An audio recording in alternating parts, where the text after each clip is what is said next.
BFM Business, Intégral Placement, le face-à-face. On poursuit notre face-à-face entre Pierre Sabatier, PrimeView, et Olivier Delamarche, Platinum Gestion. À suivre aussi cette semaine, en plus de la Fed, l'Europe avec des avancées. Pierre Sabatier, enfin un gouvernement en Allemagne. Qu'est-ce que ça va changer d'ailleurs dans le rapport de l'Allemagne à la zone euro ?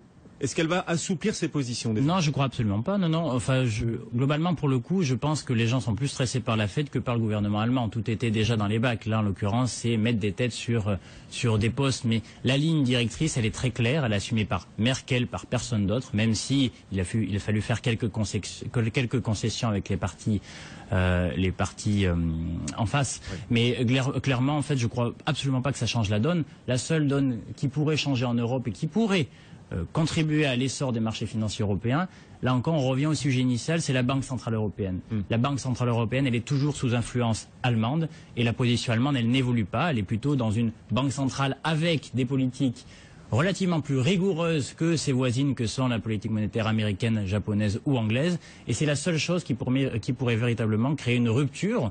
Je dirais pas forcément une rupture favorable, mais en tout cas une rupture favorable pour les actifs financiers en Europe.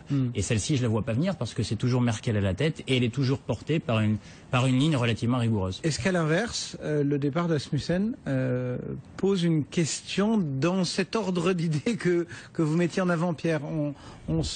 C'est d'abord le quatrième allemand qui quitte le bateau BCE avant la fin. Et surtout, c'était un ardent défenseur du programme OMT. Probablement. Est-ce que ça change la chose? Je ne sais pas. Draghi, ce week-end, nous disait globalement l'Allemagne est l'exemple à suivre. Donc bon, peu importe que certaines personnes s'en aillent donc au sein du comité, au sein du directoire. Ce qui importe, c'est quelle est la ligne directrice. Je vais commenter simplement les propos de Draghi. Je dirais, il faut que l'Europe suive l'Allemagne. Est-ce que déjà la question, c'est est-ce que l'Europe peut devenir allemande? Je ne crois pas, parce que nous n'avons pas tous, pays, Espagne, Italie, France, les mêmes atouts que l'Allemagne, et que l'Allemagne a pu mettre en avant au cours des 10 dernières années. Éventuellement, là où l'Allemagne doit être un exemple et peut être un exemple, c'est qu'effectivement les Allemands face à un déclin qui s'annonçait au regard du vieillissement de leur population qui a débuté 10 ans avant tout le monde, ils ont eu le courage de ne pas rester les bras ballants et de réformer leur système. Ils l'ont adapté, mais ils l'ont adapté sous forme de réformes qui ont été réforme du travail, mais pas que, réforme aussi de leurs régimes sociaux, donc au point qu'ils puissent aujourd'hui avoir un moteur de croissance qui est autre chose que la simple consommation des Allemands. Eux ont basé leur croissance sur les exportations. Malheureusement, il faut bien avoir en tête que, le temps n'est plus à baser sa croissance sur les exportations, puisque tout le monde ralentit. Je rappelle que les exportations de quelqu'un, ça repose sur la vigueur de la demande interne des autres, et vu que globalement, le ralentissement, il est assez généralisé au monde entier, ça sera compliqué de retrouver le même moteur. Donc, est-ce qu'il faut transformer l'Europe en Allemagne, en France, en Espagne, en Italie? Je ne crois pas que ça soit possible, parce que nous n'avons pas les mêmes atouts. Est-ce qu'il faut entamer des réformes structurelles pour alléger notre modèle de développement et l'adapter à notre nouvelle forme de pyramide des âges? Ça me paraît évident. Alors, ce qu'on voit en tout cas, c'est que l'Allemagne reste en tête. On a eu les PMI européens là ce matin de la zone euro. L'Allemagne reste largement en tête avec un PMI encore une fois supérieur à 55, très très confortable. Ça continue d'aller un peu mieux dans le reste de la zone euro aussi, Olivier, puisque le PMI est au-dessus des 50 assez largement. Et c'est finalement la France qui continue de plonger à 47. C'est le seul mauvais élève de cet indicateur publié aujourd'hui. Oui, c'est quoi un PMI? Confiance. Une enquête. Alors, faut se calmer sur les enquêtes, faut se calmer sur l'ISM, faut se calmer sur les PMI. Quand elles vont toutes dans le même sens mois après mois, ça finit par donner un sens. Ça d'accord, mais sinon, je voyais le PMI chinois ce matin qui mettait tout le monde en émoi parce qu'il était à 50,5 au lieu de 50,9. C'est ridicule.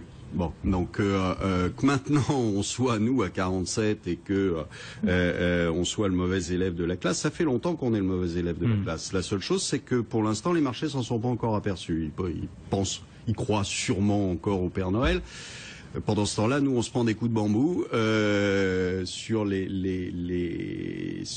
impôts et sur à peu près tout. Donc, est-ce que je suis d'accord avec Pierre? Il y a un moment où il va quand même falloir réfléchir au fait que toutes les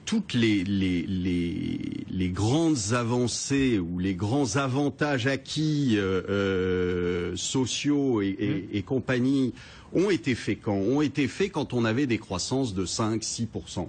D'accord? On est en croissance 10 fois inférieure à ça.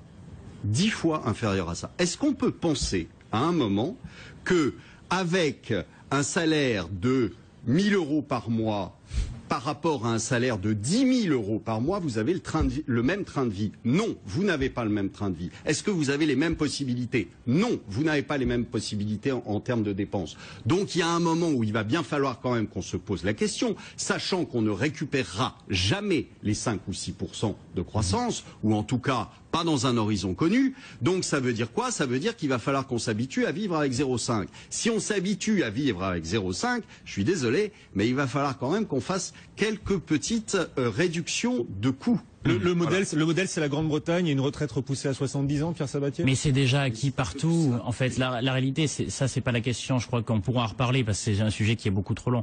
Mais ce qu'il faut bien avoir en tête, c'est globalement, la question qu'il faut se poser aujourd'hui, c'est tout le monde parle de crise. La crise est-elle finie?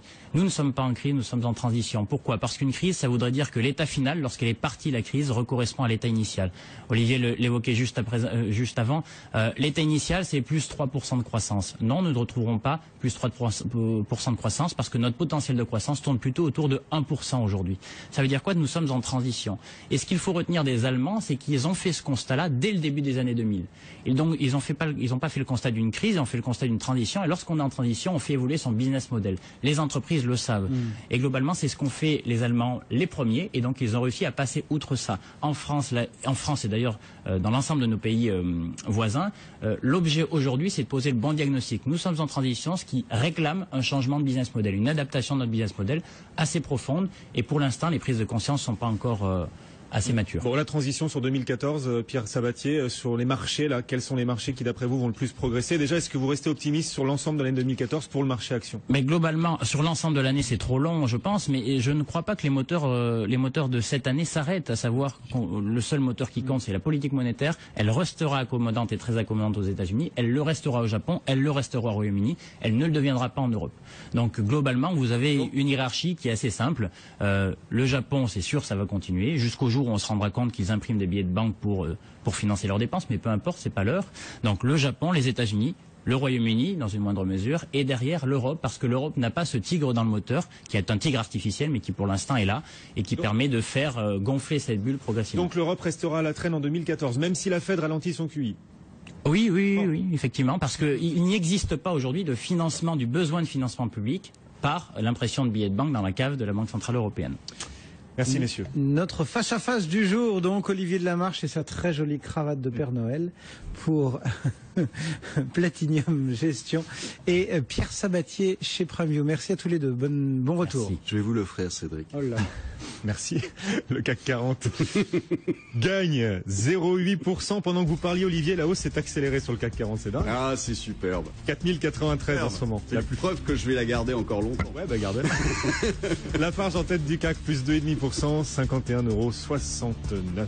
Restez avec nous dans un instant. On sera avec Christian Fontaine pour évoquer vos placements, l'univers des placements et pourquoi pas investir à la montagne à quelques jours des vacances. Vous allez voir, il y a quelques investissements rentables à la neige. À tout de suite.